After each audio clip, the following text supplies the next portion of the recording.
The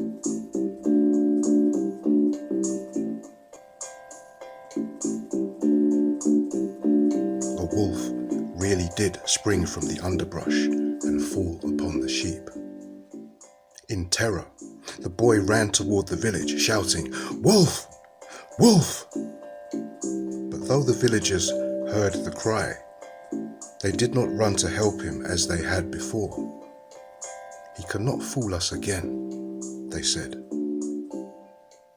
The wolf killed a great many of the boy's sheep and then slipped away into the forest. Townsend version: The Shepherd's Boy and the Wolf. A shepherd boy who watched a flock of sheep near a village brought out the villagers 3 or 4 times by crying out, "Wolf! Wolf!" and when his neighbours came to help him, laughed at them for their pains. The wolf, however, did truly come at last. The shepherd boy, now really alarmed, shouted in an agony of terror, "Pray, do come and help me. The wolf is killing the sheep."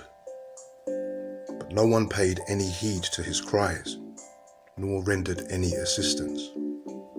The wolf, having no cause of fear, at his leisure lacerated or destroyed the whole flock. Moral: there is no believing a liar, even when he speaks the truth. Samuel Croxall, The Application. He that is detected of being a notorious liar, beside the ignominy and reproach of the thing, incurs this mischief, that he will scarce be able to get anyone to believe him again, as long as he lives.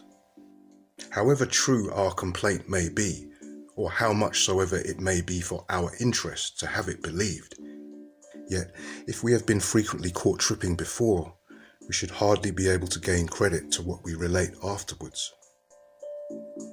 Though mankind are generally stupid enough to be often imposed upon, yet few are so senseless as to believe a notorious liar, or to trust a cheat upon record. These little shams, when found out, are sufficiently prejudicial to the interest of every private person who practices them.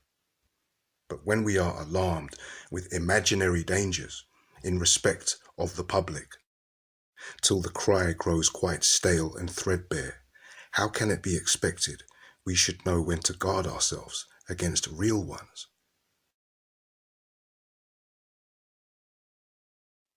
Thomas Bewick, The Shepherd's Boy and the Wolf. A shepherd's boy, while attending his flock, used frequently to divert himself by crying out, "The wolf! The wolf!" The husbandmen in the adjoining grounds, thus alarmed, left their work and ran to his assistance, but finding that he was only sporting with their feelings and bantering them, they resolved at last to take no notice of his alarms.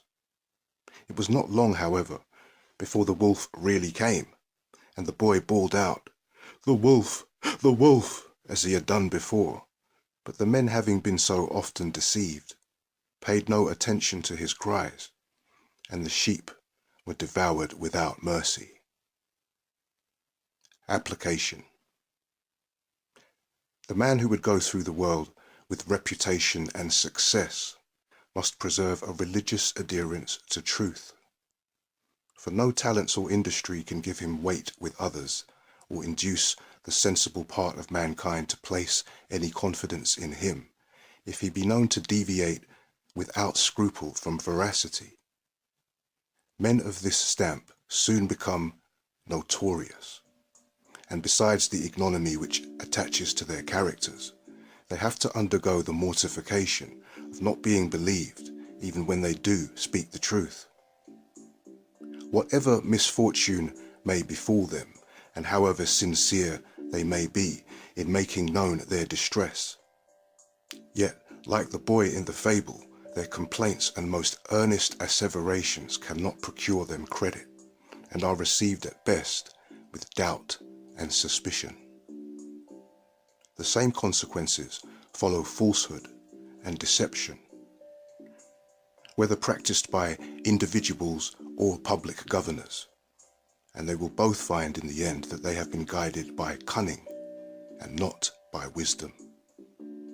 For although the ignorant part of mankind may, to serve the temporary purposes of a bad government, be acted upon by false alarms of imaginary dangers, yet even these in time will see through the stale tricks and artifices of those whose designs are to gull and impose upon them.